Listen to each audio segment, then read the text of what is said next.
What is up everyone, and we are back with another guide about PSO2 New Genesis. Today we're going to be talking about getting max seasonal points in one day.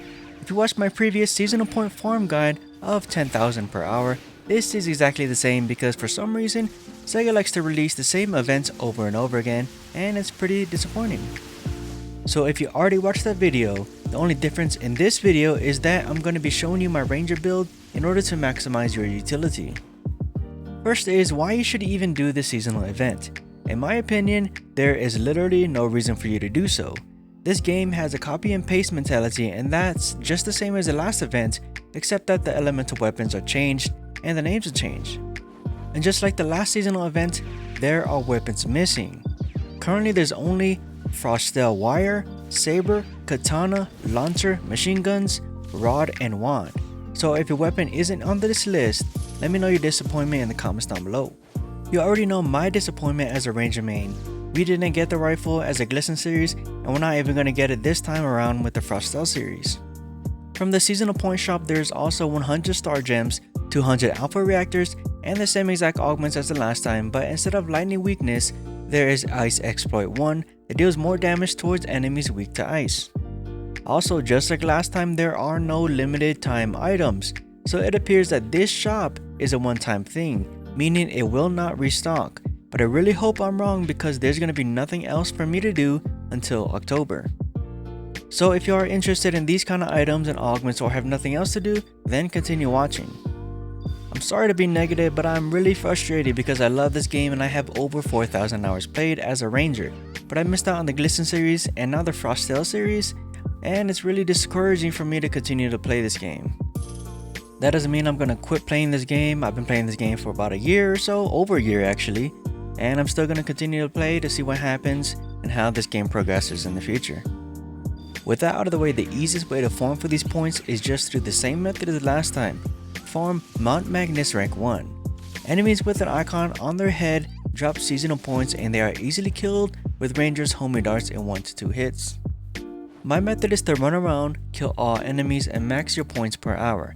This is much better than farming level 15 enemies or the rank 2 enemies because they take around 3 to 5 homing darts per kill.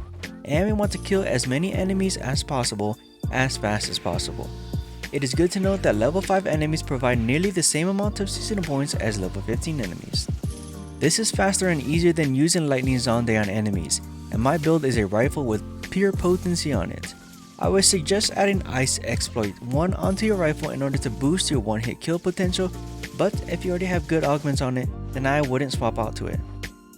My subclass is Force because of Eradication PP gain that recovers 5% of my max PP every time an enemy near me dies. With this skill, you never run out of PP, so you can always use your photon arts from group to group. This is an essential pick.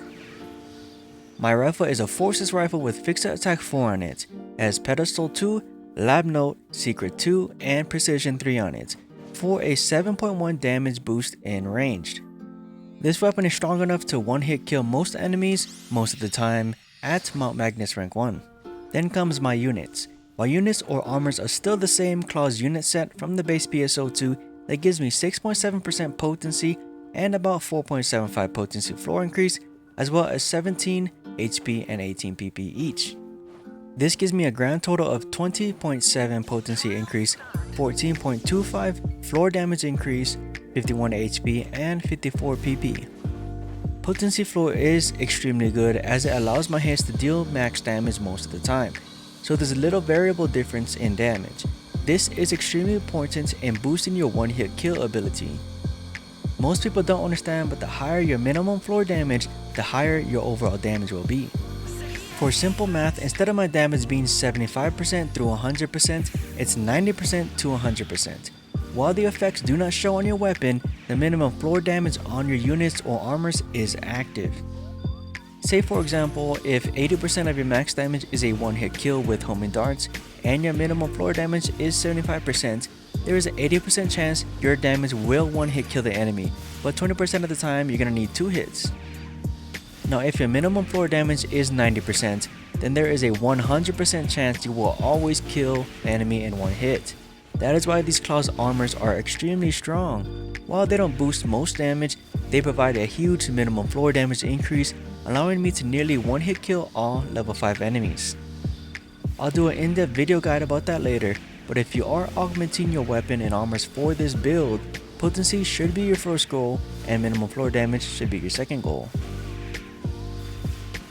And that's it for this video. If you find this video helpful, please hit the like button and subscribe for more videos. Thank you all for tuning in and listening, and until next time.